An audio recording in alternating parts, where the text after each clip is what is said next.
Welcome to the Paranormal Pride. I'm your host, Denise Pridemore, and as you can see, I have my special co-host here again tonight with me, Ron. He loves being on here, especially when we have special guests that he knows personally as well. He also likes to talk to people who are similar to us, married, that investigate, maybe together. I mean, we're hardly ever together when we investigate. We may go in the same time, but we usually split up. Yeah. So I'd like to welcome Richard and Colleen Johnson from Ethereal Voices Paranormal over here in Pensacola, Florida. EVP. Hello, Mom. Hello. So, oh, good. So we all spent some time together on Saturday at Deep South Paracomic-Con in Ozark, Alabama. Yep. We all found out that you can make a bunch of left turns and never end up at home. That's right. It's all left turns to get to Ozark. How that works, I don't know. Turn left here. Turn left. Go west. Yeah, go Susan, yeah, Mike. or go south to go north. Yeah. I mean, coming home, we had to go north to go south, and I was like, That's what I was telling him. It said go north. I don't know. It said now turn left and go south, and we're like, we just went north. I think some guy that did the directions is just lost, and he finally found where he was going.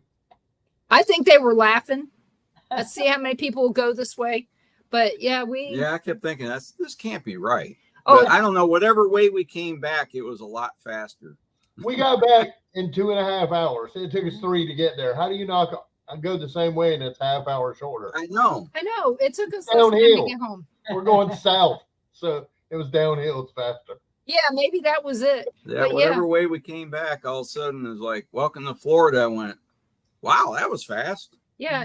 Usually I can work in the car and do something because it'll take so long to get someplace or to make your next turn. This was, you're going to go on this road for 0.8 of a mile and then you're going to turn left.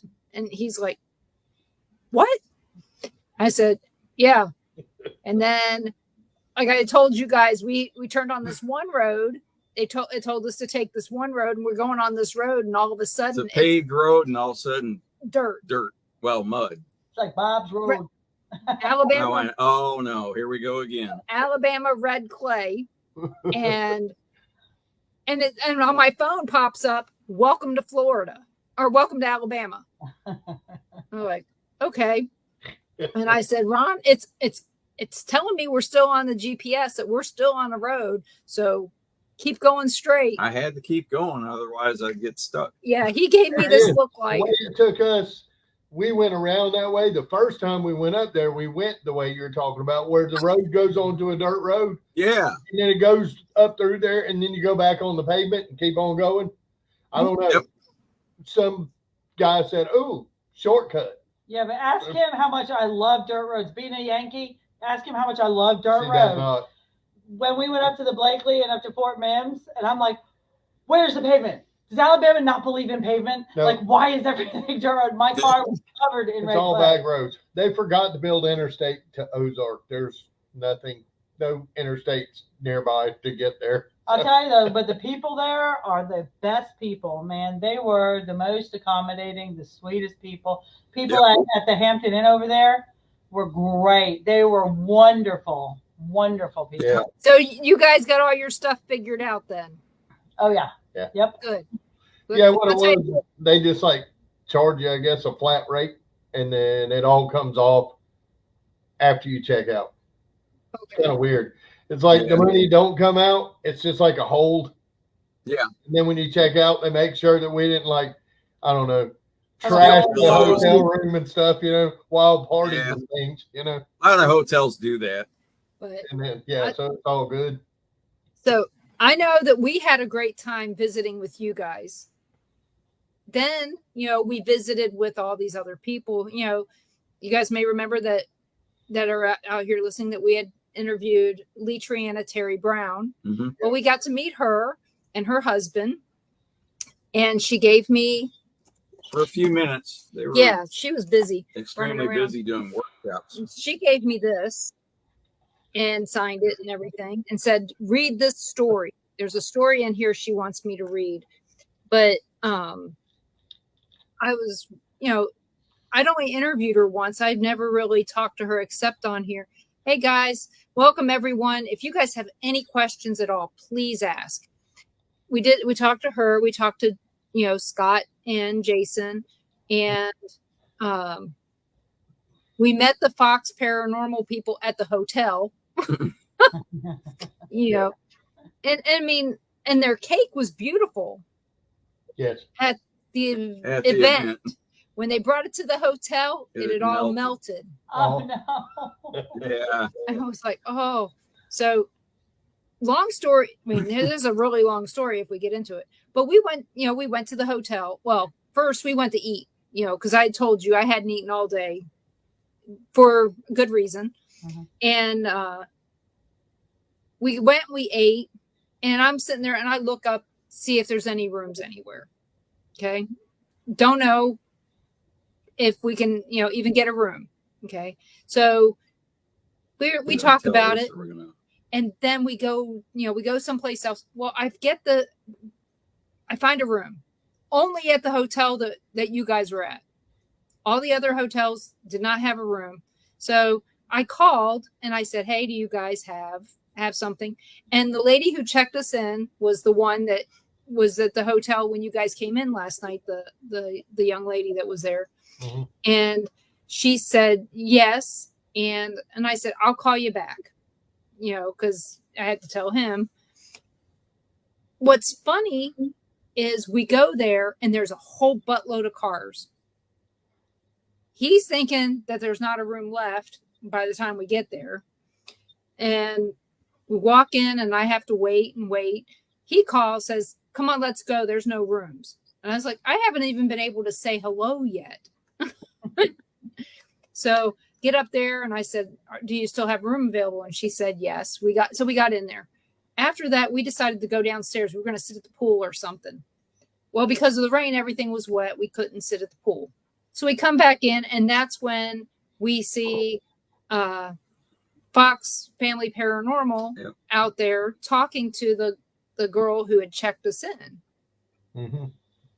And, so we hear what's going on, and we walk over there to provide support if necessary, or at least validation of anything that's said by the, Fox Paranormal.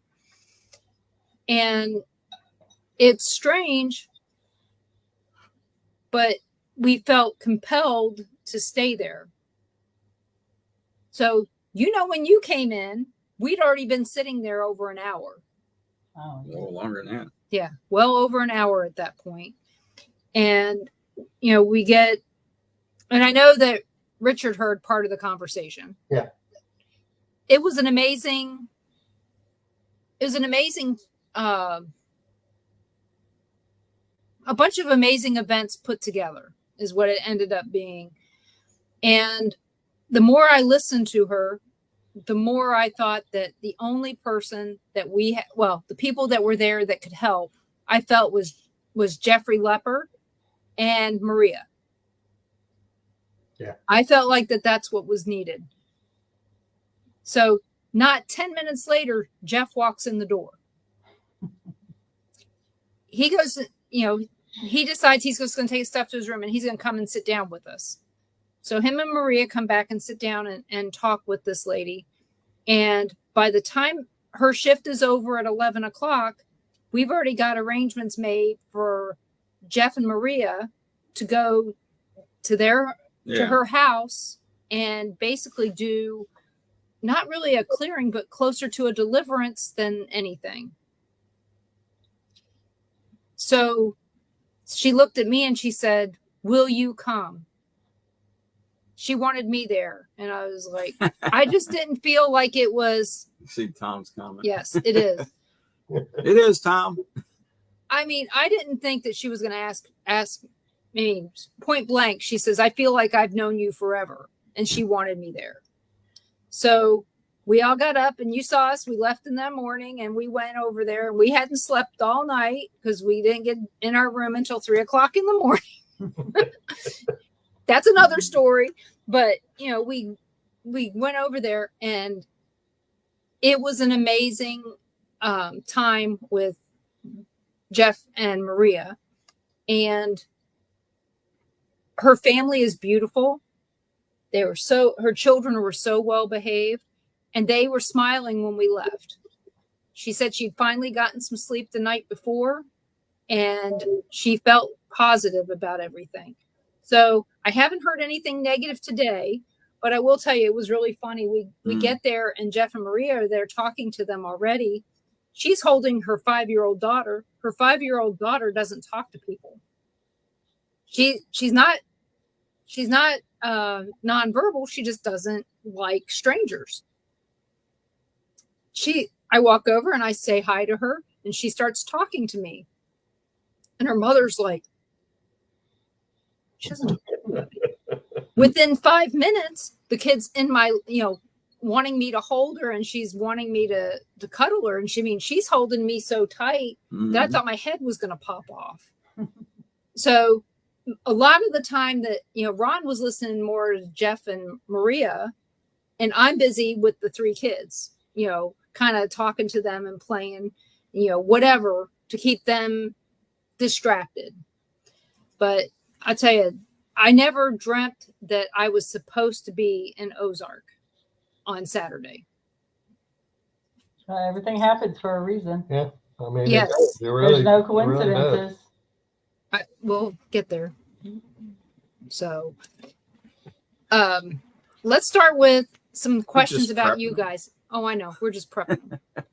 So we're going to start with, how did you guys get involved in the paranormal? I was first. You was first? I was first.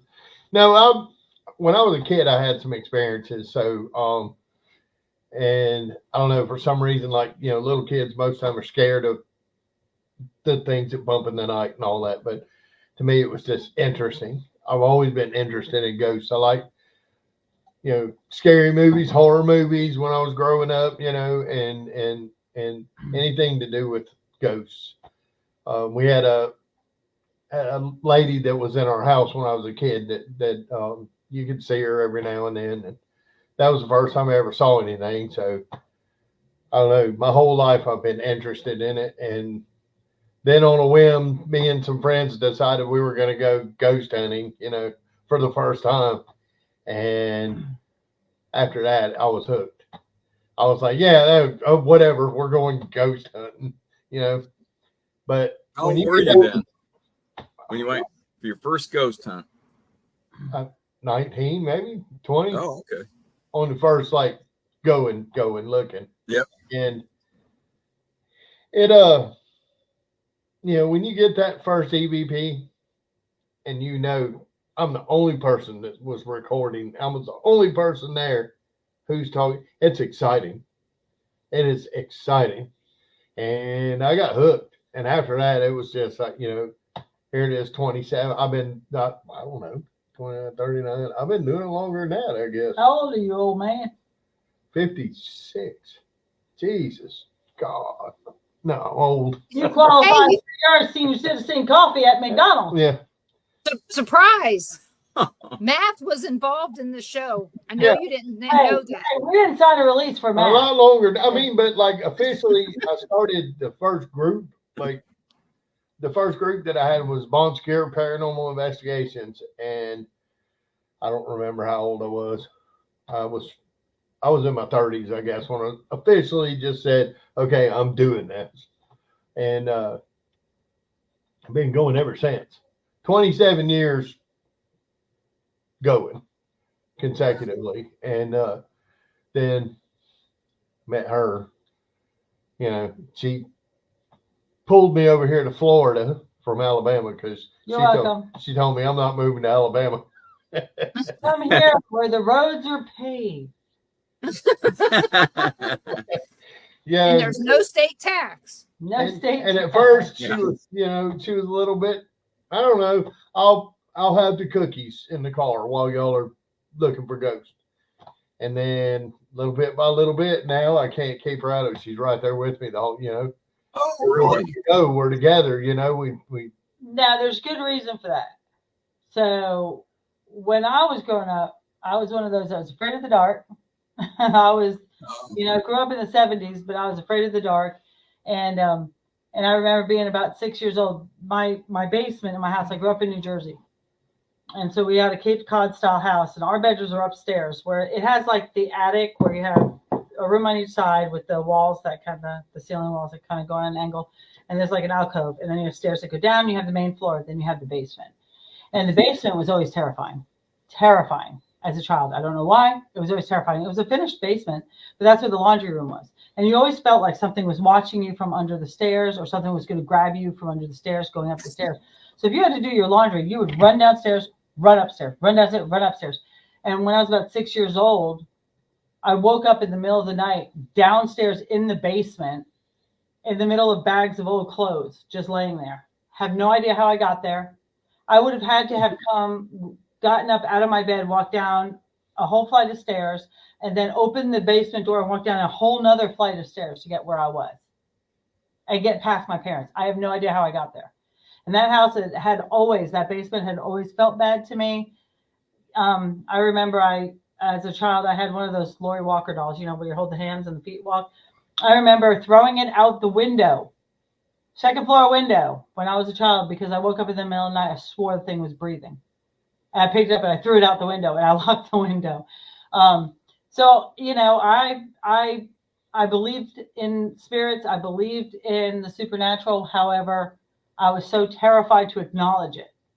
I was like, if I acknowledge it, it's going to come for me, And then I moved into my house in Gulf Breeze when I was married to my first husband. And it was 1.5 floors. So the upstairs had 2 bedrooms, an office, and a bathroom. And then the downstairs is where the master bedroom and everything else was. And the upstairs always felt wrong. It never felt right. And before we had children, we literally never used the upstairs. We turned all the air off. We never went up there. And we even gated it off so the dog never went up there. And then when we had our first child, he started talking about the Sparkle Man. He would see the Sparkle Man. And from the time he could speak, he would talk about the Sparkle Man. And he'd walk around waving, bye, bye, walking up to the garage door, bye. And I said, who are you talking to? He'd point to the garage door and go, him. And I didn't see anything. But he would talk about the Sparkle Man. He'd talk about seeing his legs, just his legs going up the stairs. And when he was about 5, my ex-husband made me move Danny upstairs and put him in his room upstairs, which much to my dismay. And I would lay in the bed until he fell asleep because I was so afraid there was something up there. But I was like, nope, put it out of your head. Well, he was still, we talked about the Sparkle Man. Up until we moved out of that house, he would talk about the Sparkle Man. So that's how we met, Richard and I. Because when I got divorced, I went on a dating website, and he was my prime match, like my number one match. And I was looking at his hobbies, and it said paranormal investigator.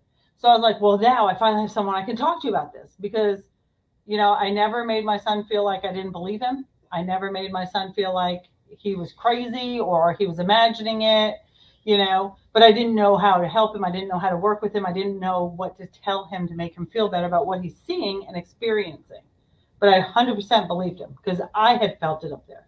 And so far, the Sparkle Man, all he did was watch. He would stand in the doorway and watch him sleep, or he'd stand at the top of the stairs and watch them coming up the stairs. He only watched. So he wasn't interacting. He wasn't aggressive. So I just messaged him and I said, so just wondering, I'm not hitting on you. I'm not trying to date you. I just need to ask you a question about paranormal investigation. And I literally asked him, so I just want to know, did something happen in your childhood that got you into this? Because I'm just wondering, because this is what's going on with my son, and I'm not sure what to do about it. And that night we talked for 7 hours on the phone. We had to keep plugging our phones in. It was back when you had flip phones. We had to keep plugging our phones in. And then the next night we talked for 5 hours. And then after that, the rest was history. Well, he was going and he was doing investigations and with other groups and everything. And at one point I work at the hospital. And I had gotten off work early, and he was with a group that was filming. They were on WJTC 44 for 2 years, and they were filming close to where my office was. So I called him. I said, "Do you mind if I come and watch you film?" And he's like, "Yeah, that's fine." I was like, "I don't want to be on film. I just want to, come and watch." And as soon as I got there, activity went crazy. It went absolutely crazy, and it just seems like when we're together, the activity picks up. And so we found that when we investigate together is when we have the most activity. Even before we investigated together, when we first met, he kept getting vertigo really bad. He would just get the spins. He would just get dizzy to the point of being sick. We couldn't figure out why. And he would have deja vu all the time, to the point where he'd be like, stand there, he'd say, a red car is about to go by, and a red car would go by, like that precise. And we spoke to a friend of ours who's a psychic, and she was saying that we have spent many lifetimes together. We have been together in other lifetimes, and that all this will stop when we're married, because that's what we're meant to do. We're soulmates. We're meant to be together. And when we got married, it stopped. He still will see, we'll see spirits together and stuff like that, and we still are stronger together than apart. But the deja vu stopped. But that's why we started investigating together. After that incident, when we realized that together, we were able to pick up more, we were able to get more EVPs, we were able to have more activity. That's when we started investigating together. And when we left that group, we decided to start our own group of Ethereal Voices Paranormal. And it's just me and him in the group, so that we can investigate our way, without, because everybody has their way of doing it, or the way they want to do it, or, the way they want to gather evidence or whatever. And when you're a couple, it's nice to be able to do it the way you feel it should be done, Well, when you're in a big group, you have to have all these people agree that you want to go to this place. When it's just you two, you can just say, "Hey, I want to go." And guess what? We go. Exactly. So, and there's sometimes where he'll just be like, "Hey, let's just get in the car and go drive and see what we feel," and we'll just stop at this cemetery, or we'll stop at this place, or we'll walk around this place, or, and we do that sometimes, which you can't do with a big group, and you don't have all the a lot less planning when it's just two people. Yeah. Because each other's schedule, you can just go do it, and I don't know, it's just, you don't have to deal with personalities, I've had it, egos, and I had my I had my own group before years ago, and it just got bigger and bigger and bigger and bigger, and there were so many people, and it was kind of overwhelming, when you were trying to organize who's going to do what, who's going where, what spot you're going to be in. Now we can just go and do our thing, and it's a lot more fun. And I saw somebody ask a question on there. Oh yeah, we'll get there. Okay. Believe me, I ask every question that shows up in the chat room. It will be asked. I guarantee it. All right. So and you find too that you don't have to deal with people's egos. You don't have to deal with that kind of stuff too. That's a lot too.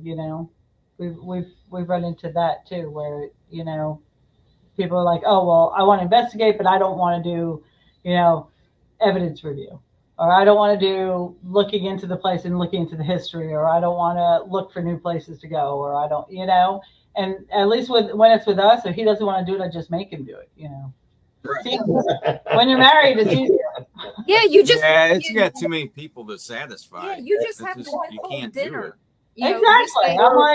I'm trying to tell people, go, how can it be that hard? I said, look, if we go and investigate a place overnight, if we're there for 8 hours, and you have 6 digital recorders running the whole time you're there, that's 48 hours of listening that you have to do. Not to mention, at a minimum.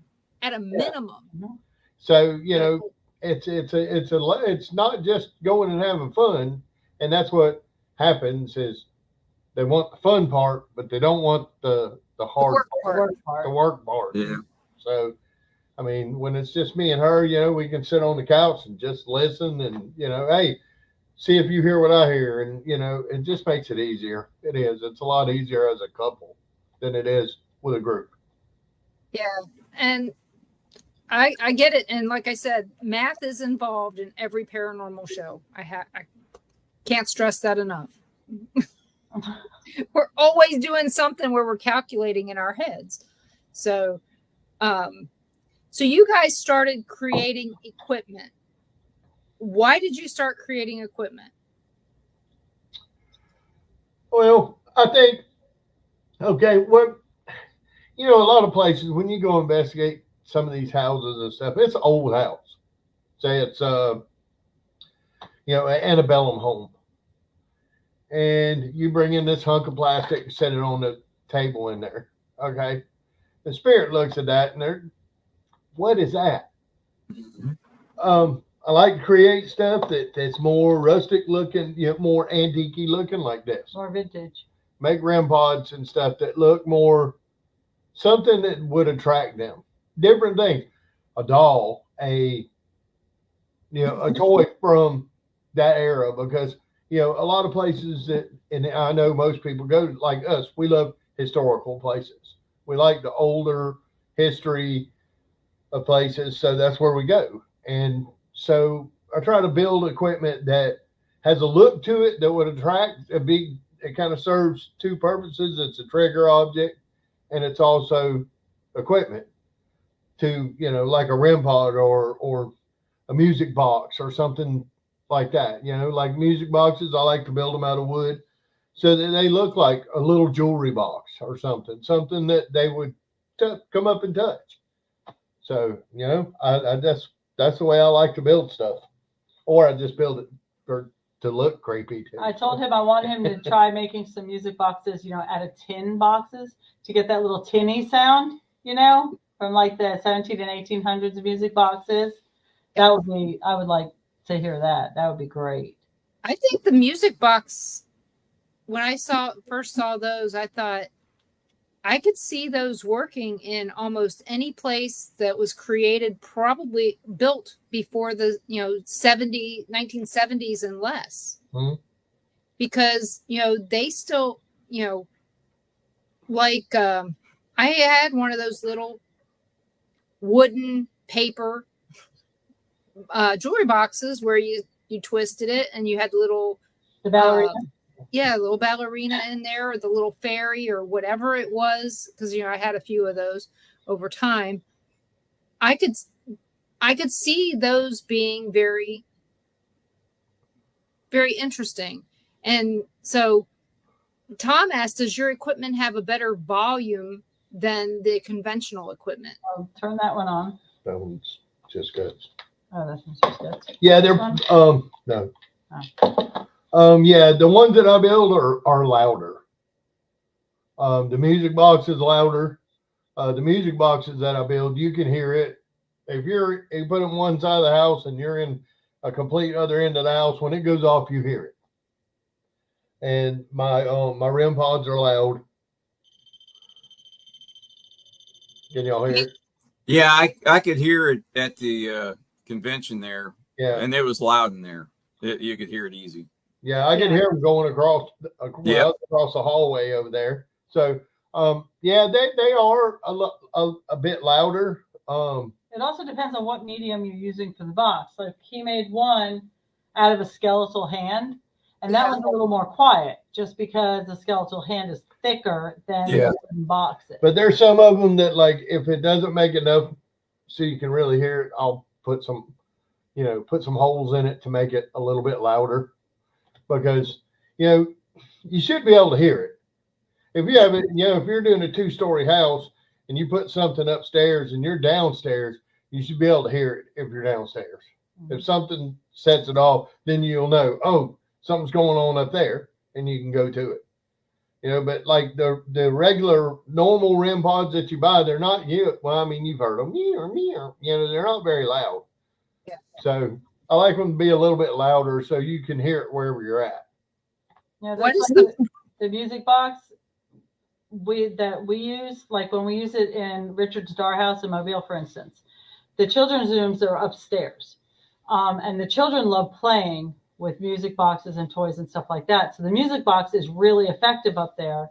So you need it to be loud, especially if you're downstairs, so you can hear it. So in that case, you know, we have one shaped like a coffin that we use, and it projects pretty well downstairs. What is the price range of your equipment? Just depends on how much I put into it. From $30 to yeah, I can make them $100? like these, the little plastic. I can make just a real quick one, the little plastic ones, $35 up to $125, somewhere around there. But never like some of the stuff online. I'm just like, and that's one reason I like to build it, because then I can help people that want to start ghost hunting get some stuff a little bit cheaper, because it's not a cheap hobby. No. And some of the equipment that, you know, you go, golly, I'd like to have that. And then you look at the price and you go, never mind, you know, I'll make it myself. So, you know. See, like one this size is $85. But he also made one much smaller, that's $65. And then he has a medium-sized one that's $75. The music boxes go for more because it takes more to make them, because there's switches and lasers and. Yeah, those are. I think those are funny. These are cool just because they're creepy. Yeah. Oh, and they're really loud.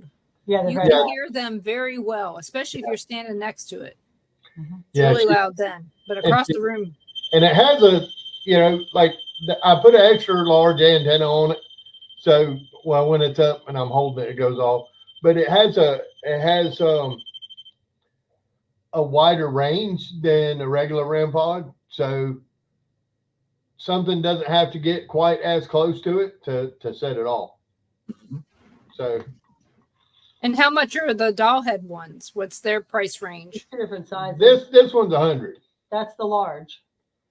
And then I have a smaller one that's like $80, and then which is more, the head is the size, this size. And then I have the ones like I'd call it more novelty. I made it just for somebody that wants to collect stuff like that. So the one with the hand that was on our table, that one was $125.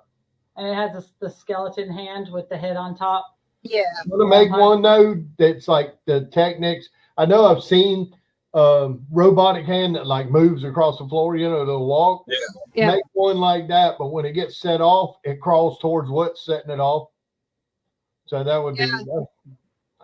Colleen said that you were working on something like that. That would be really cool. Yep. So we do have a question here now that we're talking about equipment from Gary. He asks, what's your favorite devices for investigating?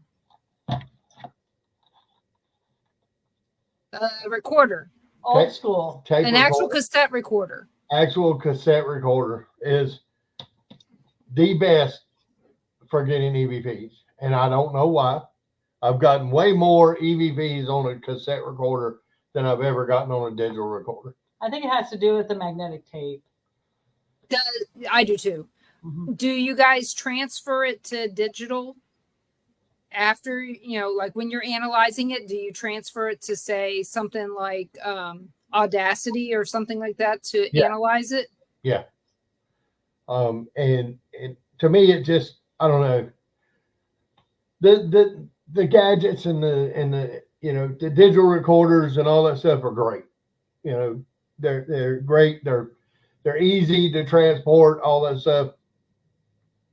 This, for anybody that's starting to ghost hunt, that's all you need. Something to record with and a camera. That's it. But my favorite is this. We use, because that's what we base a lot of our investigating on, is vocal communication. EVP. That's why we're EVP.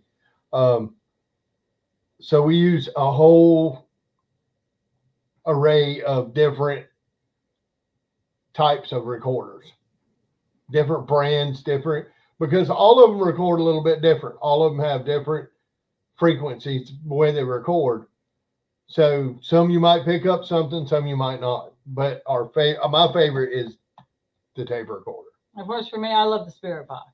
The SB11 is my favorite. I love the SB11. But, I Have mean, you tried the live EVP recorder? No. No. Uh-uh. I don't know anyone. I know people. I mean, Some people. you can utilize I a had to use headset. one once though. Just wear the headphones and you can hear it as it's recording. Right. That's what I was getting ready to say. Dan asks, do you make a ghost box? Yes, I have one right here that I built. So How good is it? It's excellent, right? yeah, it's not very big. It's the one like I said, it comes along again with the money that people charge for building things that cost you $40 to make yourself. Yeah. It's this like this, Okay.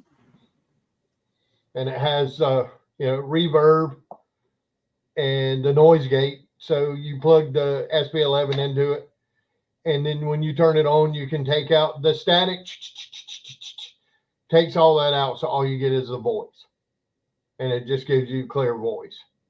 And then you can put a little bit of reverb in it, whatever. But he's a tinker. He likes to tinker.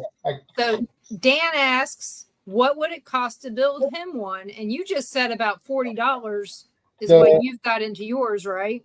Yeah, something like that. I got the little the amplifier at the music store, at Guitar Center. Oh, Dan, you got all this stuff laying around the house. I guarantee you have most of it. It's a miniature amp. It's a noise gate pedal and a reverb pedal, and then you plug your SB7 or SB11. Yeah, he's got it all. Into it, and that's how they make a Spirit Box.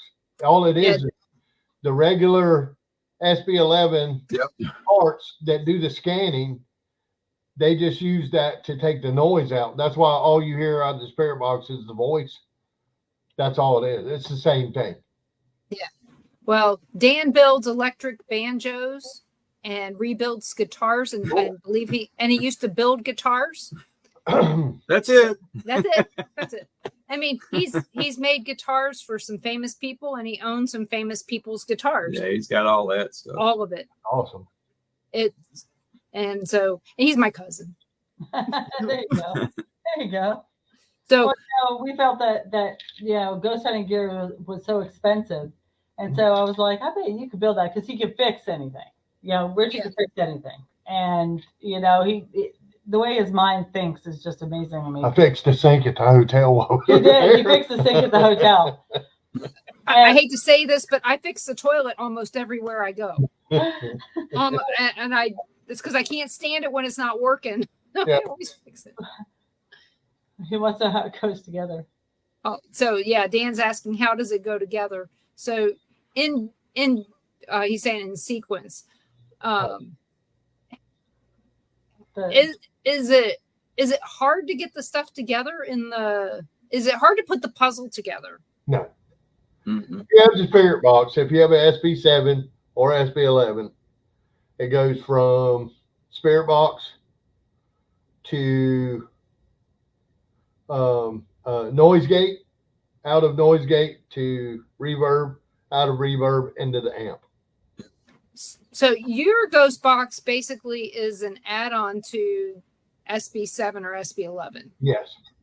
So and okay, you see the little wood boxes that everybody builds? It's a little wood. It's a wood box. Same parts. That's what's in it. But it's all inside the box with the little knobs poking out so you can turn the knobs on the outside, but it's all inside. It's the same parts. It's noise gate to reduce the static, the white noise.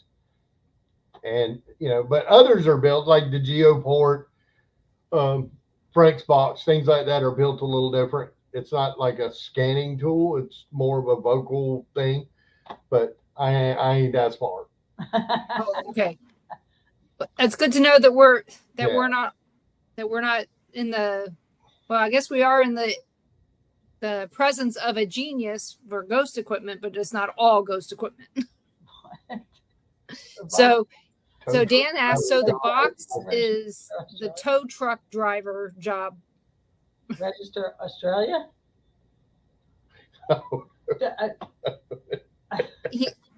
Apparently, it's something I don't know anything about. And you're not supposed to smoke the sage, dude. So, so Tom says, how do you feel about using sound frequency to attract spirits? I have used a noise generator. I can't say if it really works or not. It seemed like a really, really low frequency did help a little bit. Just that noise, you could barely hear it, but you could tell it was. You can hear it real good on the recorders. But I've been with people that use like noise generators and stuff like that, and it helps, or a white noise generator. But the only thing is like when you're listening to your recorders, if you have a white noise generator going, that you hear it the whole time. And y'all know how it is. Even if you're in a house and you have a recorder going and the air conditioning's on, you hear that. It's really loud. So imagine that white noise generator running. And that's all it is pure white noise. And then having to listen to that for 10 hours. But I think there are cases that it does help because they use the white noise to talk. So especially places like at the forts, we investigate a lot of forts. So at the forts, it would be good because the forts don't they don't have air conditioning. They don't have any other outside interference as far as noise goes. So something like that would be helpful to them because they don't have that normally to be able to communicate through. So Dan restated what he was trying to say. He said, so the box is the driver. Yeah, the box is the driver, and then it routes through both pedals and then into the amp. So you go from the box through the pedals and then into the amp. And then you have to have the power source for it to make it all portable. If you're doing in houses or whatever, you can probably just use the regular plugs that plug into outlets to plug in the pedals. But I use rechargeable phone batteries, the batteries like you use to charge your cell phone, the battery packs. I have 2 of those hooked together, and that's how I power everything. So it's all self-contained, it's all portable, so you don't have rechargeable. Yeah. So Dan asks, you make the box. If he's talking about the SB7 and the SB11 box, you buy those, right? Yeah. And then the other stuff you put together. Yeah. Mm-hmm. Using stuff that's meant for something else, for something ghost hunting, like we did with the Radio Shack hat. Mm-hmm. But back in the day. That's what you have to do is there's no specific science to any of this that we're doing. But I just feel like one day you always try something, even if you go, I don't know if it might work.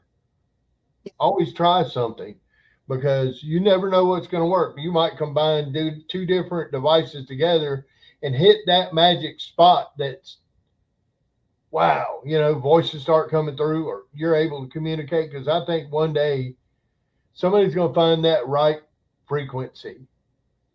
Because EVPs, they're not talking on our frequency. No. So when you get an EVP, you don't hear it with your ears, but you hear it when you play it back.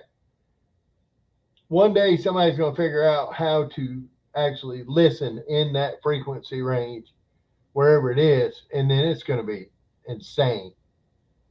So, try everything. Tune into that dimension all the time. But the box I use this. It's a PSP. Could you use a shack hack in place of that? Yeah, you can run any spirit. This one, that's why I like this one, because you can run any. You can use S box, SB7, SB11, shack hack, anything that has an audio out on it, like where you plug headphones in. And you just run from your headphone jack into the box. So you can use old cell phones that have different possible apps on them. Yeah. Because the new cell phones don't have those audio jacks. Everything's Bluetooth. I was very upset about that. Yeah. So, but yeah, if it has a headphone jack on it, you can use it. And I'm actually trying to tinker with. I found a little analog TV, little black and white TV. It's like a little portable pocket TV. Yeah, we have one. Yeah. And of course, there's no analog stations anymore. So when you turn it on and you scan through the channels, it just keeps scanning because it doesn't receive anymore because everything's gone to digital. So I'm trying to figure out a way. I want to find a way that I can hook a camera to it, and when we go investigate, turn it on and have that camera film that screen with it scanning through while we're talking and see if it picks up anything. Actually, I talked to somebody who created something like that back in Kansas City. So, because we talked about it because I had said something along those lines. He said he was working on it. No, he got it done. Yeah, it's like he was working on it at the time. Yeah, ITC. That's what they do with a lot of ITC stuff is film a TV screen, and then after you're done, you go back and frame by frame by frame. And if you look online, some of the pictures that come off of these TV screens, it's unbelievable. Yeah, I told Ron, I said, you need to see the movie White Noise because that was, I mean, it's very similar to what people are looking for that you're talking about. Yeah, same. Yeah, exactly. Yeah, and if I don't know, I've sat and watched TV where it's like that, and you get those flickers in there, and you just keep waiting on that face to come up. So, I mean, we don't know. That's the thing is nobody's going to, all these people claim to be, I'm an expert in the paranormal field. No, you're not. None of us know until we close our eyes for 100% sure. We don't know. Is it going to be like you close your eyes and you wake up and you're like, wow, check this out, but there's no doubt that there's something else after we close our eyes, but we won't know till we do, I guess. Yep. Their answers are few and far in between while we're alive. Yeah. So we just got to keep trying different things. That's the big thing to ghost hunting is there's, like I said, there's no set down science of how you have to do anything. Try different things, like us, I bet we've got 12 different brands of digital recorder. Mm-hmm. We got tons. And it's just because if you look on them and you look at the hertz and the frequencies and all, they're all different. So, and we set them up all over the place. You get that one that's got all kind of stuff on it, but the next time you use it, another one has all kind of stuff on it. Yeah. So those frequencies, I think that they talk to us in they vary, they differ. I've gotten a phone call and there's nothing but static over a cell phone. Who was it calling? And it doesn't show up a call log or anything. It's just like you answer and it's just like the static sound. Who's calling me?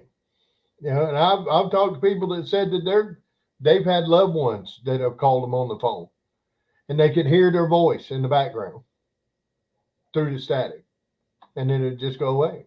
How do they do that? I know when we were at the Sally house, the lady that was our boss when we were there, her phone would call me. My phone would register, it would ring. Yeah. And she would show me her phone and she never called. One time she was standing right next to me when her phone called me. Yep. And it wasn't her. Yeah. It was like, this is really strange. So, well, I know it happens. After his father passed away November 2nd. And after his father passed away, he was in the kitchen, I think it was, doing dishes or whatever, and his phone rang. And it was his father's friend, like best friend or his old partner. So he has the phone and he said hello, and he was on the other line. His father's old partner was on the other line going, "Hey, what do you need, Richie?" And he's like, "Well, you called me." He goes, "No, you called me." Our phones called each other. Their phones called each other. Neither one of them dialed each other. But my dad always told me, and technically when that happened, my dad was still alive, but he wasn't alive. He was just, his heart was beating. So I knew he was already gone. But, he always would tell me, if I go in the hospital, you let George know that I'm in the hospital. And it was so weird that our phones called each other. And it happened twice. It happened between him and his sister too, where his phone called his sister and his sister's phone called him. And they both answered saying, "Hey, what do you need?" And they both thought each other called, but neither one called each other. And I know what y'all doing this too. There's a lot of stuff that we still got to find out. A lot. There's a lot of we don't know yet. Yep, we just don't know what we don't know. How many times have you been to Fort Blakely? I've been there a bunch. I've spent the night there. I've camped there on the weekends. What we're going to be doing? We're going to be helping on an event next month. With Ghost Hunting Housewives. Yep. Yeah, make sure you bring some skater spray. Bring bug spray. I got it in the bag already. Yeah, the mosquitoes. I hope Mosquitoes are everywhere. I hope it gets cool for They you. got us when we were there during the day. So yeah, we knew. Yeah, I think when you go there, the most active place in there, because some people go to battlefields. If you go in the back part where the old town was, there was an entire town. Right. Street signs, and when the war was over, they took up every board, every brick, and left. And that's why it's not there anymore. But back there, that's the most active place. Is back there where the old town used to be. Like they have the old jail and all that. That old jail is right there, but across from there is where the old town was, and that's the most active place there is in that old town. I don't think we made it back that far. Yeah, we did. Did we? We drove right through it. That's what I said. There used to be. I think there was a town here. Yeah, they had some kind of like, I don't know, buildings that they put up or. Yeah, they said there was everything that the people that were there needed. It was there. Yep. And then when the war was over, there's nothing there where they were at. They picked up everything and left. Which I thought was unusual, because usually when they abandon a town, they leave the buildings and everything. They just take their stuff and go. But they took everything. They tore it all apart. Everything. They did something similar at Fort Scott in Kansas. They started taking it all apart, and then another war happened, and they needed it because they started to take it apart after the War of 1812, and then the Civil War started, and they put everybody back and said, "Oh, our mistake. We got to go start over again." That whole area is like that up through there. You can go. There's a big neighborhood at Spanish Fort Estates, and you can drive through that neighborhood, and there's historic markers in people's front yards, and part of a trench or part of a bunker or part of something from the Civil War. It all up that road 225, all up through there. There you go out in the wood and find trenches, and because it was all part of the Civil War. So that was a big battlefield. They did had it was a lot going on over there. I guess the Blakely River drew a lot of stuff to it, same as Mobile Bay. Oh yeah. So plus we got all the forts we have just on the ocean side. Yeah. Fort Morgan. I think Fort Morgan out of all of them is the most haunted. You guys gone over to Fort Gaines? Yeah. I've been to Fort Gaines, Fort Morgan. Fort Pickens. Fort Pickens.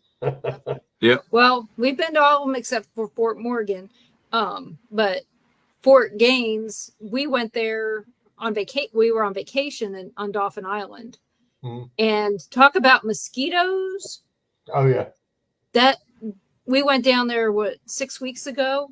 Yeah. And yeah, as far as activity, it was I horrible. didn't seem to get much. We didn't get much activity. I saw a few things, but it was nothing remarkable that says, hey, I need to go back to Fort Gaines right away. Fort Morgan is insane. Fort Morgan is stupid haunted.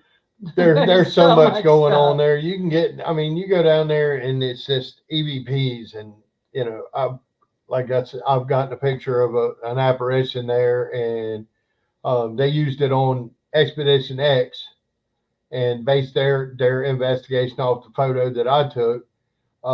They caught a full body apparition going across the hallway on camera. I've seen so much down there. I mean, I've seen 3 full body apparitions and then a half that was just legs, a set of legs. A little white dog. You hear gunshots, cannon shots, bells. They sound like ship bells. It's weird. And they caught it on the episode of Expedition X too. It's ship bells. You would hear them, but there was nothing out there. No ships in sight or anything. You'd hear bells ringing just as plain as day. I don't know where to come from. Tecumseh, maybe, I don't know, because the Tecumseh sank right up from Fort Morgan. So, but yeah, it doesn't help that Mobile Bay is only, in its deepest spots might be 10 feet. Yeah, it's not very deep. No, unless they dredged out the middle more. The channels are dredged out, but a lot of it's not very deep. People think when they go over that Bay Bridge up there, that water ain't about that deep. Oh, I know. 6 inches deep up there by the bridge. Can you imagine what they would find though if they would dredge all that out? We used to when I worked on the shrimp boat, Mobile Bay, we would drag up Civil War, like they look like bombs, like little miniature bombs. Yeah. All the time, get bombs and cannonballs and stuff like that in the shrimp troll. So some of them had like this stuff leaking out of them. So you just throw them back overboard. Think they're going to explode or something. But there's the Tecumseh's out there, and from back in the Civil War, to damn the torpedoes and full speed ahead. That's where that came from, was when they were coming into Mobile Bay. Yeah, over at Fort Pierce or Fort Gaines. So yeah. I remembered that we were talking to when we went to Fort Gaines. We got in there, and I was talking to one of the ladies at the gift shop, and she said, "Oh," she goes, "We don't talk about that stuff here."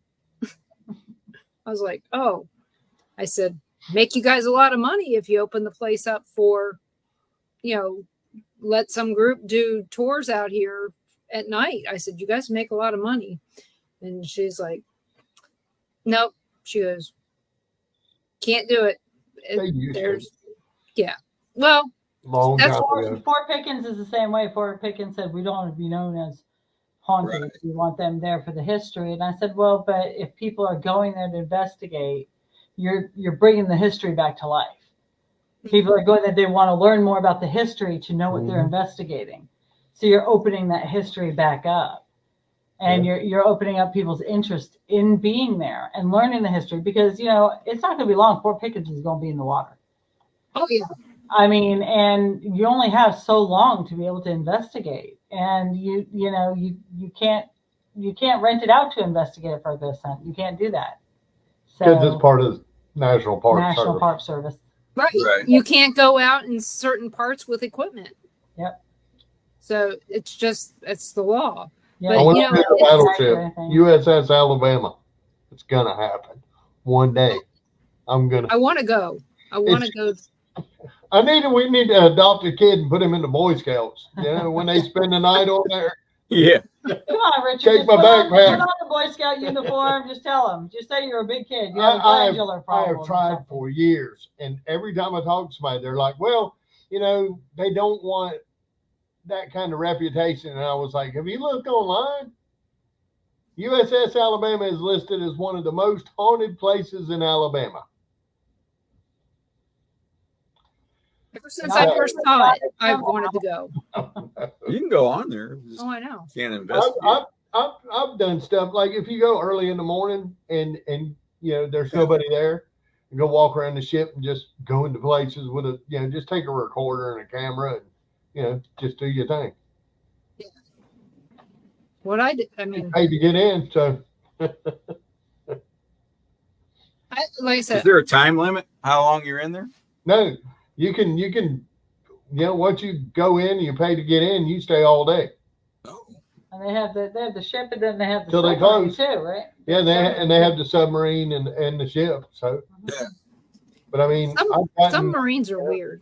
The I'm just saying, I was in the USS Torque in Baltimore. It's in the Inner Harbor. And being in a submarine is, you think being in a boat, a big ship like that is unusual feeling for when you think about your basement. That's what it feels like in a sub. Yeah, I couldn't do it. Mm. Nope. Yeah, I feel like a tuna fish. that's why I was in the Army. Yep. I was on land. And I get seasick, so that wouldn't work out well. Well, I was in the Air Force. You didn't want to spend 9 months at sea with all your best buds? No, I have no desire to be on a ship or a submarine. Like out in the middle of They the didn't have ocean too many women in the Navy back then. 3,000 dudes. Yeah, not my thing. But his dad retired. I have too many things to say about that, so I'm not. Yeah, my dad was Navy. My great grandfather was a admiral in the Coast Guard. So Richard went Army. And I was like, yeah. My dad was Navy. And my grandfather was Navy. Both of my grandfathers, I believe. I was Army. So yeah, go green. I think that's why we like investigating forts so much. It's just, it could also be from you being from up in an area where a lot of battles happened, revolutionary, pre-revolutionary, and then you had, Civil War battles, and, just where you were at in New Jersey. Mm-hmm. I mean, I know that when I was in Patterson, they talked about the pre-revolutionary war and the wars between the settlers and the natives. All that kind of stuff happened all the time back before we can remember anyway. But it's the history in that northern part is so important. And I'm not discounting the history here, because the history here is amazing as well.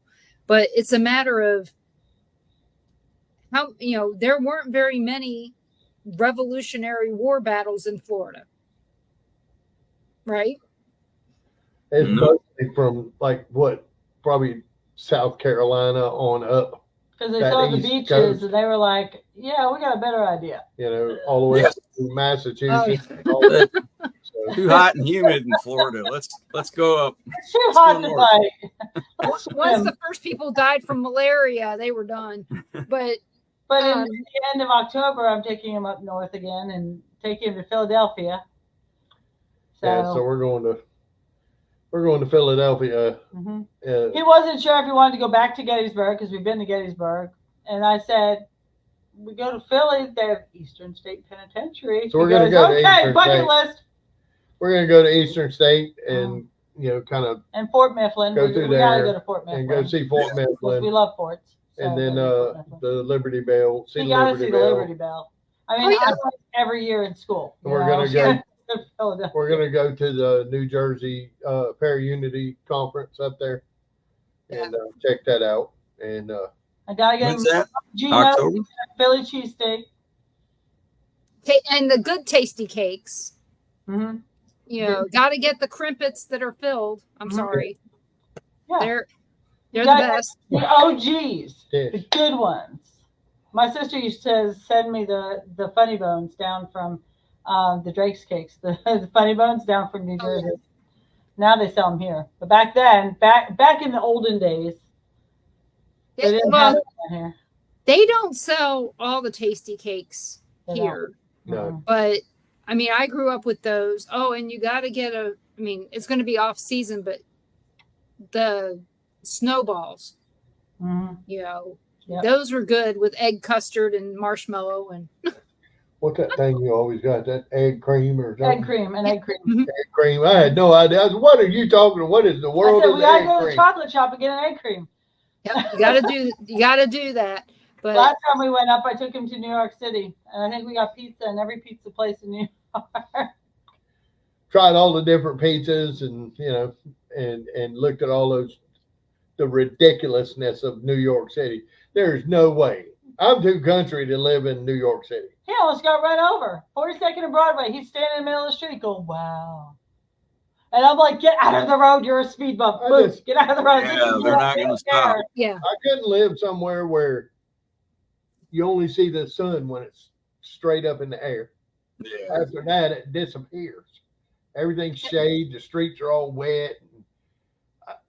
I just, no way. When I was growing up, the first time I went to New York City, we were in a convertible, and there were seatbelts were not required. But I remember laying back in the back seat of the car like this and going, the buildings are falling on us. It's such a mind craze when you're looking up. I don't want to say what I was thinking. When you're looking up at the buildings, or you're standing at the base of the Statue of Liberty and looking up at it, I swear it feels like they're going to fall on you. It's crazy. But it does. You land in Newark and you get off the plane.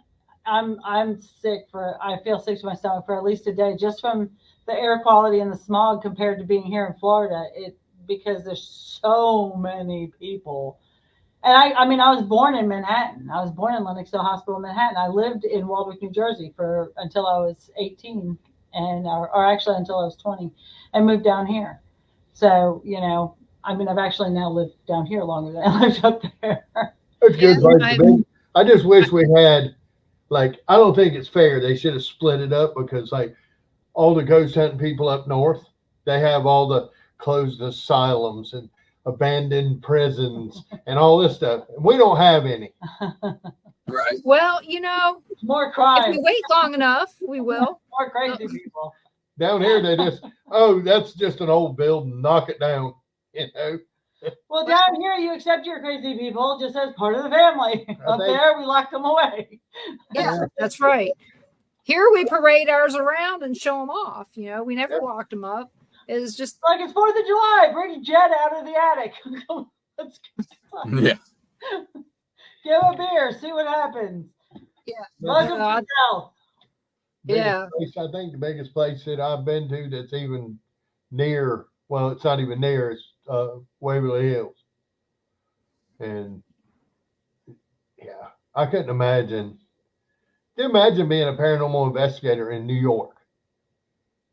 That would be different, because I think everybody lives in a high rise. So, but it's still got to be the same. There's still got to be haunted. Oh, there's our some apartment. very, very, very old buildings. Yeah. In New York.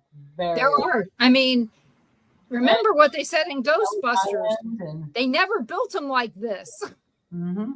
Exactly. You just never know which ones have selenium beams. Yeah, that's what I was thinking. It's like, when I was there, I was like, well, you got all these skyscrapers. Where does everybody live? And they were like, in those skyscrapers. Some of them aren't for business. They're apartments. Yeah, it's above the business. Yeah. I couldn't do it. I just couldn't do it. No, there's no way. Yeah, everybody's living on top of each other. Even when I lived in New Jersey, we lived in a single family home for part of it, and the other part we lived in it was an apartment building, but it only had 6 apartments in it. And when I tell people that our bathtub was in the kitchen, they look at me like, why? Well, because it was underneath this board where we used it like counter space in the kitchen. And that's where we took our baths, was in the kitchen. There was no shower. It's just the way that it was in those apartments. but they were old. I mean, these things were built most of them prior to 1920. I mean, I was very fortunate because I grew up. I mean, we moved from Astoria, Queens when I was a year old. My parents bought the house in Waldwick in Bergen County, and I lived in that house from the time I was 1 until I moved out at 18 into an apartment with my ex-husband in Lodi. Lived there for 3 years and moved down here. And when I told him, I was like, no, I lived my whole childhood in this house. And he's like, in the same house? I was like, yeah. We moved like from the time I was 1 until I was 18. We I lived moved in all the this time. house. This was my room. This was my house. This was my childhood right here. He's like, wait, but just this house. Like you no other house, just as the military. So they moved all over the place. I can remember at least 8 different houses that I lived in from until I was, old enough to move out. How many were haunted? 3 of them, I think. So I couldn't tell you how many houses, Oh, trailers, campers, apartments I that had I've lived grew up in. in the same one. Well, one of our daughters only lived in one house from the age 1 until she got her own apartment at 22. And all Lacey? the other, no, Leah. Oh, I was going to say Lacey. So Lacey, all of our other kids, we lived in 2 different houses. But at this point in time, I lived longer in Kansas than I've lived anywhere in my life. Mm-hmm. I've lived here. I've lived down here. I mean, I lived in Gulf Breeze longer than I lived anywhere in my life. We've only lived in Pensacola for 2 years. Before that, I lived 30 years in Gulf Breeze. Yeah. So, I mean, but the house I lived in Gulf Breeze, we had some activity. Once Richard moved in, I had no activity until Richard moved in. And once he moved in, activity was off the chain. So you brought it with you. they follow me. I don't know. And that was for what? How long do we live in there? 6 years? Together, yeah. 7 I think years? 7 8? years. Something like years, anyway. So we lived there for quite some time together. And before that, no activity. After that, spirit of a little girl jumping on my bed after he went off to work. I had knocking on my window at 5 a.m. We had someone locking our deadbolts. You would see what looked like a girl 18 to 20 years old, long dark hair with a black hoodie over her head, walking past the window. I thought it was my daughter Katie coming home. And I'm waiting for her to come through the door, and she's not coming through the door, and she's not coming through the door. I open the door, and I look outside, and Richard, he still smoked at the time. He was sitting out there smoking. I was like, where's Katie? He goes, Katie's not here. And I was like, I just saw her walk by. He's like, no, nobody just walked by. But I saw this person walk past, and I had seen her several times. She never came inside, but I would see her go by these windows in the front. There was a neighborhood spirit of a man. He was an older, tall, thin man with dark hair, and he wore a bathrobe, kind of like Ricky Ricardo used to wear, like the 1950s, those thin bathrobes. And he was seen all over the neighborhood. It wasn't just our house. I called him Tony because to me he looked like a Tony. But he all over the neighborhood, and you would hear him making coffee. Like you'd hear the mug going down on the counter. You'd hear like someone making coffee, and you go out there. There's nobody there. But I'd be washing dishes. I'd look up, and in the reflection of the window in front of me, I'd see him standing behind me. I turned, he's gone. Or he would see him down the end of the hallway, and then he's gone. Yeah, and it's like he didn't come here, but when I went and picked up that rocking chair. Yeah, I was going to ask about your haunted object. Yeah, Grandma came with it. So, and I think the girl that was giving it away, I saw it, and I was like, it said free antique rocking chair. So I was like, heck yeah, I'm gonna go get it, And I went and picked it. She was like, take it. Nothing wrong with it. It's well built, solid oak rocking chair. But brought it home, and it's turned a couple of times. Anything you put on it, like we put some boxes on it, Went out of the room, came back in. The boxes are on the floor. Yeah, the stuff. If you put it in the seat, it'll get knocked on the floor. We have two You just cats. got it today, right? No, Oh, it's been a while. So we've had it for how long? Oh now? no, we've had it for 2 years. 2 years, I guess. okay. We got it right after we moved into this house. The cats won't see. You know, cats will sit on anything. You bring Did they put a camera on it? box in No. the floor, they'll Never sit put a there. camera on it. We don't investigate in our own house. The only time we ever did No, we don't anything either. like that is when I was At the on the other treadmill at the other house. And this tells you how long ago this was. I was running on the treadmill. Now you saw my knees when I was walking. I was running on the treadmill and I had my iPod in. And I'm running and I'm singing loud and off key and I'm running. And all of a sudden someone in my ear goes, "Hey." And there was nobody in the house. My daughter and my son's baby mama were outside, and that was it. And I turn around, there's nobody there. So I jump off the treadmill. It's still going. My iPod's still playing. Took my earbuds, threw them over the treadmill, and I went outside and I smoked at the time. I chain smoked like 4 cigarettes. And I called Richard. I said, "Where are you?" And he said, "I'm on my way home." "Why?" And I said, "Someone said hey to me." And he goes, "What do you mean someone said hey to me?" And I said, "Someone said hey to me and nobody's here. Come home." So he came right home and we did an EVP session. And he said, "Are you the one that's been locking the doors? Because someone kept locking our deadbolts.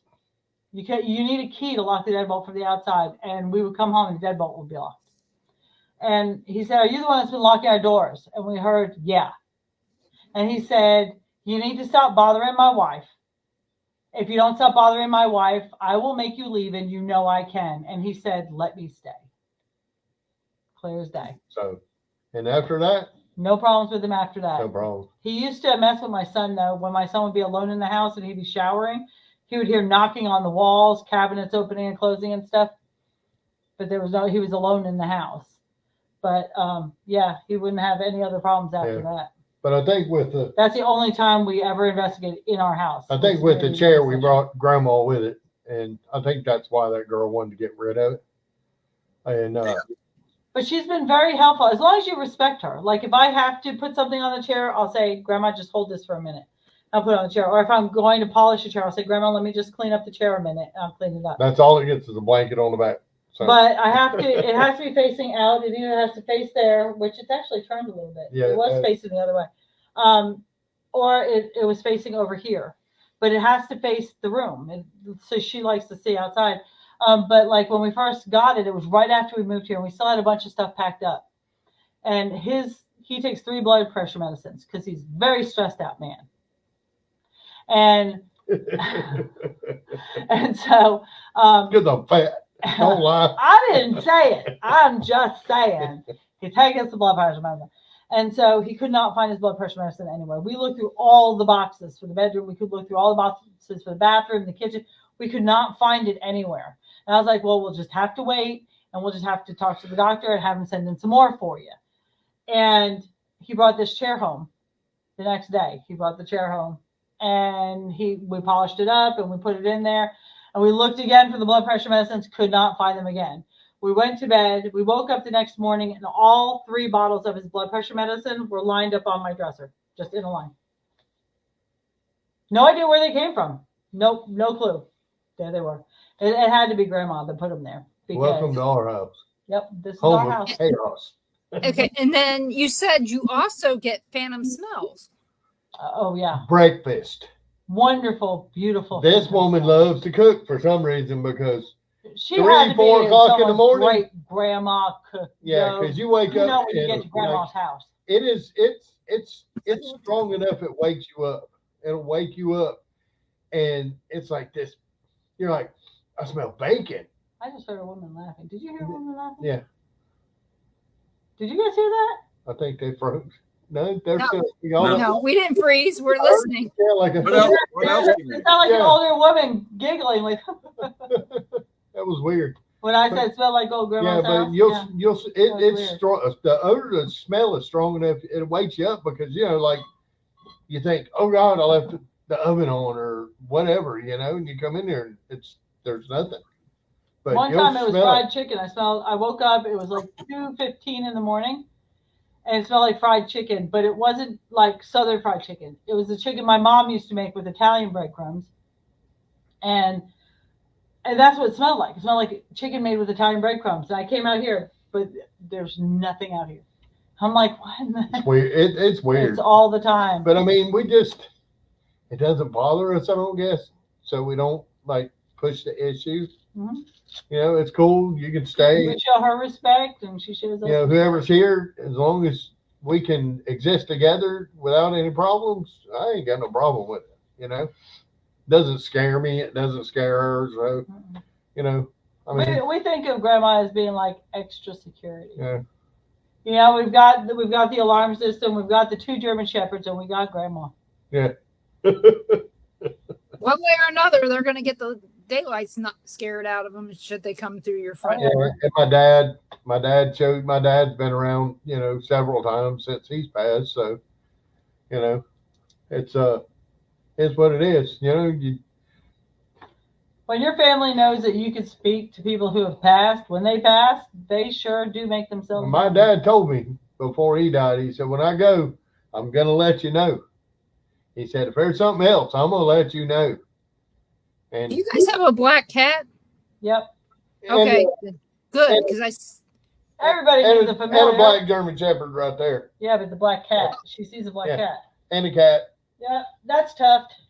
okay, just making sure I'm seeing a real one. Yeah. Tuft and Harley. Got 2 German Shepherds that are laying right behind us because that's where they got to be, you know, right there. Oh yeah, I swear, I tell everybody all the time, you know, go to the doctor and they go, "Are you safe at home?" And it's like, no, I've got 3 cats that are trying to kill me every time I get up. Oh, Harley's favorite thing to do is Harley's our fattest cat. He'll stand on the headboard while he's asleep, and he'll leave his back legs on the headboard and then put his front paws on Richard's head And just stare at me. and stare at him and start meowing at him in the middle of the night. Just wake up. I need food. Yeah, Yeah, we got that going yeah, I on. got one. Assaulted by our cat. Nothing but treats. He got up this morning. Where's she at? Before- Oh, she's over It was around 7. Okay, he gets up and he goes to the bathroom, and all you hear is 2 cats going meow meow meow meow, like, feed me now. And so he goes and he feeds them and he goes back to bed. You know, because after this weekend we were tired. There's no getting up early today. No. So, but Dan did make a comment. He says his house is haunted. So were a few apartments they lived in Maryland. The thing is his house was built by my great grandmother. He's my mom's cousin, so he's kind of a generation older than me. But yeah, the house there was built by family, and when we go there, you know, I always hear something. A few times I've seen stuff. And I told my mom one time when we went there about seeing this woman there that looked like my Aunt Chris, but my Aunt Chris was still alive, you know, and found out it was my Aunt Pearl, you know, so his house is truly haunted, but it's haunted by loved ones. Yeah. Have you ever noticed that once people find out that you investigate the paranormal, people that have never mentioned to you anything that happens in their house, all of a sudden they're like, "Oh my God, you got to come to my house. My house is so crazy haunted." And you're like, I've known you for 15 years. You have never said anything to me about your house being haunted. Oh no, 100%. You got to come to my house. It's haunted. Yeah. This has been, and all of a sudden, because it's so taboo to talk about it, because you never know how people are going to react. That's like our landlord is a pastor. And so before we moved in, I had told him, I was like, just so you know, we're paranormal investigators. I'm telling you, I'm letting you know up front. He's like, "Oh, I'm fine with that." I was like, "Okay, all right." I'm just letting They you know. should be. It mentions ghosts and spirits in the Bible. Yep. Mhm. You know, so, and Gary, the paranormal pastor here, he's truly a pastor. But you know, my boss went to his high school reunion over the weekend, and this was kind of funny. He said, "Yeah," he goes, "I was talking to people, and all a sudden, one of the guys was an HVAC guy, and he was talking about a place that they went. He had to go to this place, and they had all those air conditioners in each room. You know, it was zone controlled. Mm-hmm. And he went and he installed them. And when he was there was a case of old beer, you know, that they don't make anymore. Okay. Or a 6-pack. And they told him he could keep it. You know, they just gave it to him. And so he took it, he went home. And 2 days later, he gets a call from the owner saying, the air conditioner's not working. It's 90 degrees in one room and it's 60 degrees in another room and it's 80 degrees in another. You got to come out here and you got to fix this. Okay. This is in South Dakota. You know, they're not used to 90 degrees ever, really, I don't think, up there. But your heart. So he goes back. Yeah. So he goes back out there. Yeah. So he goes cool front. He goes back out there and everything's fine when he's there. All the temperatures are fine. He checks everything. Everything's good. He leaves. 2 days later, he gets another call saying, this system's not working. Something's really wrong. You need to get out here and fix this. He goes, we can't operate like this. It's too hot. It's too cold. We got to take care of it. So this place was 4 hours from where he lived. And he drove back out there and he checked it all out. And he laid his tools on a bed up on the top floor, so 2 floors up, laid them there, put them all in the case and stuff and laid them there and then walked around, taking temps and all this, and everything's fine. Nothing's wrong. He gets in the basement and he's checking out the unit down there, and all of a sudden he hears this huge bang 2 floors up. He's the only one in the house. So he goes back up there. His tools are on the ground. He picks them up and he decides he's going to go home. He went home the 4 hours back to get the beer and drive it back. And he put it in the attic, and they have not called since. He stole the ghost beer. Yep. Just too. He brought back the ghost beer. So the beer had to stay. So he said it. He goes, yeah, I put it in the attic. So unless somebody renovates the house, they're not going to find it. They're not, nobody's going to come and take it. But yeah, it's been 6 months and he hasn't had to go back. Yeah. He also told them, wait a few days and I'll have to fix your heater. Because they know how to work on that. So, but yeah, my boss sells that beer. Get him another 6-pack. Yeah, my Probably boss. Billy beer. Yeah, it was Billy beer. What's it? Oh my gosh, was it Billy? Oh God. But the thing is my boss, he says, he goes, I'm sitting here listening to this, and he's going, I wanted to call you.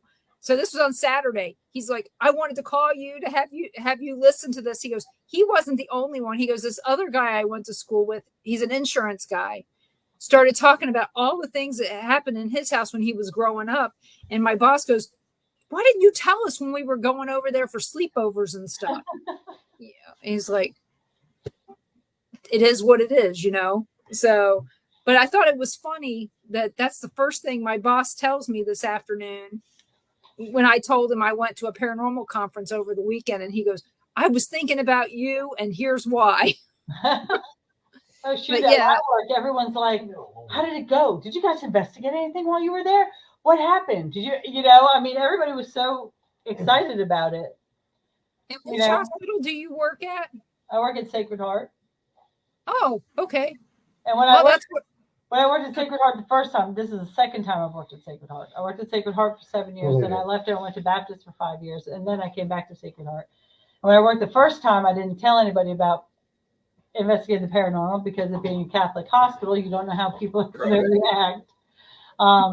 But, my boss was very, she was very into it. She was very excited about it. She's like, tell me all about it.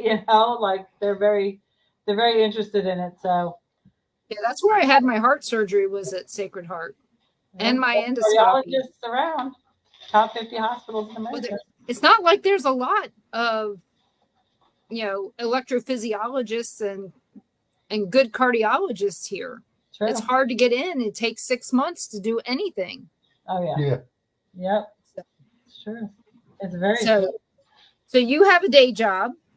Yep. So it's not a job, not necessarily all days, but you have a day job. Richard, do you have a day job? Well, I'm retired. He's my kept man. I do. He's my manservant. Yeah. I make him. He makes dinner and he cleans the house. Yeah. He polishes my workout sneakers and walks the dogs. Oh, you're full of it. And he cleans the bathroom. I do. I let him scoop the cat litter once in a while. I was waiting for him to say I do. Yeah. No, I do. I'm retired, but I do handyman. I'm a handyman. I do handyman stuff. You guys need to hang out. That's what I was thinking about doing. Yeah, you guys need to hang out more. I told you, he Something can to fix anything. He can fix anything. Yeah. He has worked on air conditioners. He's done metal I work. work on He's done cars. welding. I don't think since we've been together I've ever taken my car to a mechanic. If the kids have a problem with their car, first thing they do is they call Richard. He's changed out AJ's spark plugs in the parking lot of Starbucks. I mean, that's Sounds like your dad doing he stuff. does the CV axle on Danny's car in the driveway. I mean, that's just. Yep. But some of the stuff he's done has been awesome. Yeah. He changed one lady's shower into a closet, and I mean, it was awesome the work he's done. Yeah. So I just doodle around. Pretty much. He's a doodler. Yeah, you guys need to hang out some because that's really what he's been wanting to do is something along those lines. Yeah. Yeah, rehab houses. Yeah. And Yeah, I've been a I do, mechanic. I've been an electronics engineer.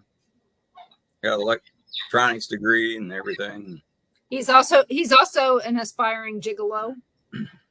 I'm just a gigolo everywhere I go. Yeah, I thought about the whole male stripper thing, but they'll pay you to put your clothes back on. I'd make a That's lot what I of told Ron earlier. I said, Oh my God! Come on, you're blind.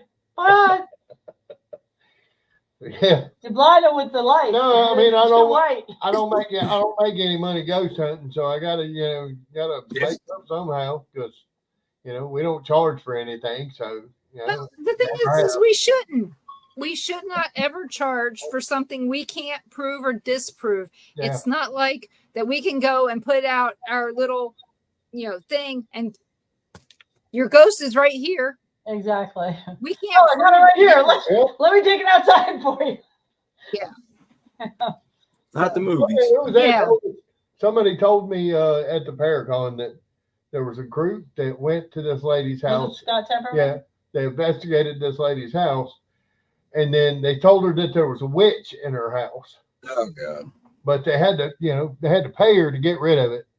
Oh yeah. They took the witch out in a plastic bag out of the house. Oh, of course.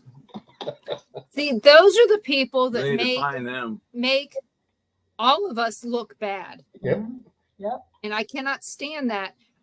One of my friends, you guys may know her, Alex Matsuo, she wrote a book, and it was one of the first books I read before this show. One of the books that I read for this show, back when I first started doing it. And she said the worst thing that anybody can do is tell somebody they have a demon in their house because everybody after that has to prove that they don't. Yep. It's true. It's true. Yeah. Because they're not going to believe it if you go in and say, oh, you just got to, that old fart's just a little bit pissed because you didn't put his coffee cup where it's supposed to be. They don't want to hear that. They want to hear about the demon that the first group came in and said you had. Mm-hmm. That's one thing that drives us crazy when people are like, oh, I got scratched and it's 3 marks, so it's got to be demonic. And we're like, think about it.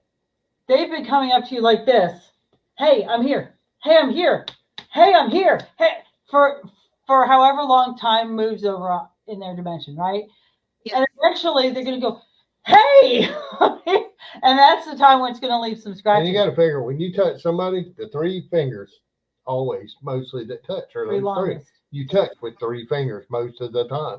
That's why there's 3 scratches. It ain't because it's the mark of the Trinity or something like that, like somebody says on TV. So.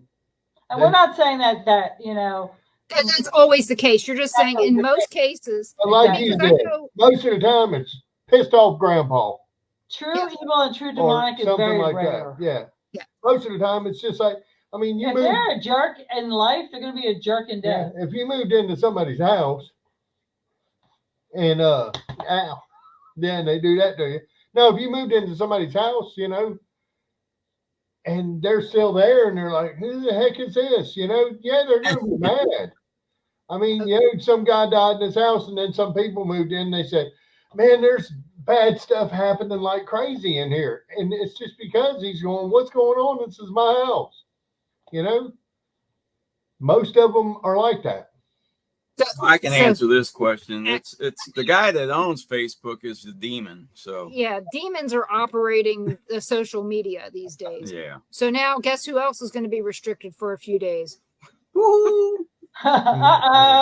Facebook I jail. don't care. You know what? I have been shadow banned. That's been the only thing that's ever happened to me, except for one time that I know. I mean, I never got anything saying that I was in Facebook jail.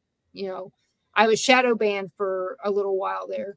But yeah, I mean, some of the stuff I posted yesterday was very political on other people's pages, of course.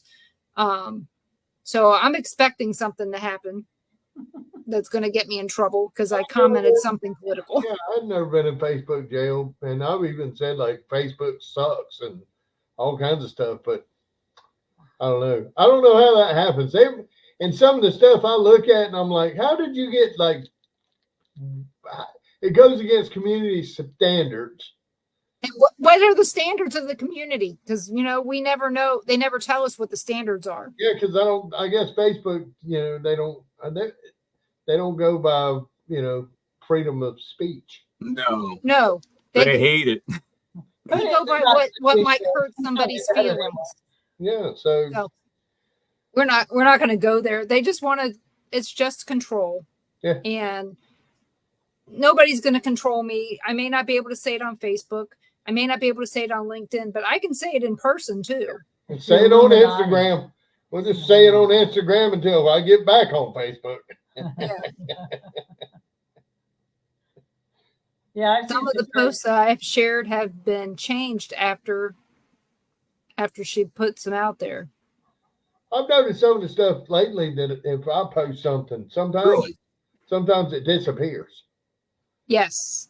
Wow, I didn't know they were changing them now too. Wow, that's yeah. But I'm not surprised. Yeah, Rick Wade shared one about that, and I said something about Zuckerberg, and so like I said, I'm expecting it. I'm Little not communist. That's what they like to do. So, but instead of getting political, we probably need to go ahead and get over with the show. Where can everybody find you guys? Well, we're on Facebook. My page or her page, Richard Johnson or Colleen Johnson. We have Ethereal Voices Paranormal. I have a page that's Richard Johnson Paranormal Investigator. We're on Instagram. We're on TikTok. And we have a YouTube channel, Ethereal Voices Paranormal. So you can find us on all of that. Is there any events you guys are planning on doing? You already talked about your vacation. Are there any other events that you guys are going to be part of? Not tentative yet, but we're hoping. Okay. We're looking to see what's around once we get back from Jersey after the holidays. Yeah, it seems like all the Paracons are Ohio, Massachusetts, New York, Pennsylvania, you know. Louisville is probably a long way from Florida. Lexington. Kentucky, Lexington's probably about the closest. Yeah. I got a feeling there's going to be a couple in Nashville, and there was one last year in Gatlinburg. I'd rather investigate than do a Paracon. But again, he says that, and then he had a great time visiting and meeting everybody to find out what else is going on out there. So for us, we're going to on October 26th, we're going to Ashmore Estates. So Lucky. I can't wait for that, but that's because I'm going to be seeing people that I love, and I can't wait to see them. I'm hoping next year for in Ozark we'll have a lot more paranormal groups that participate in Deep South Paracomic-Con, because there weren't a whole lot of paranormal groups that were participating. It really wasn't. There really weren't, and so I'm hoping that more of the paranormal community will come out, because like meet and greets, just so we can compare notes and compare places, and have you gone here? Have you guys seen this? What have you guys gotten here?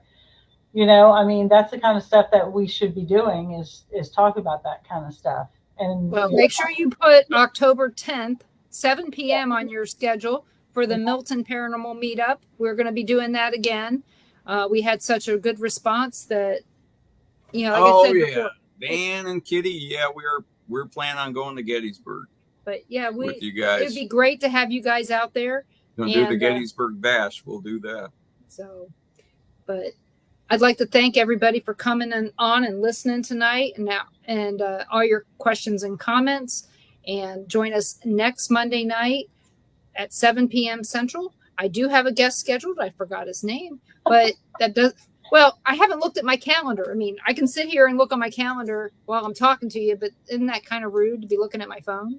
So I'm trying to be good. It's definitely going to be someone, though. It'll be somebody really good. So join us here wherever you watched us from. Make sure you join and listen in. Join us tomorrow night at 5 p.m. Central for Paranormal Nation Radio, Not So Normal. And all of these shows can be seen on Paranormal Pride Facebook page and YouTube page, Born TV, on Rumble. Let's see. Somebody wants to eat. The Temple of Phoenix Rising Entertainment and Things Network. So, and Bill of Rights on Facebook. So make sure you guys check those out. And we have all kinds of shows on all three networks that you're going to find something that you love. So check us out, and we'll see you guys soon. Good night. Thanks for having me. Thanks, guys. Thank you so much. Thanks, guys.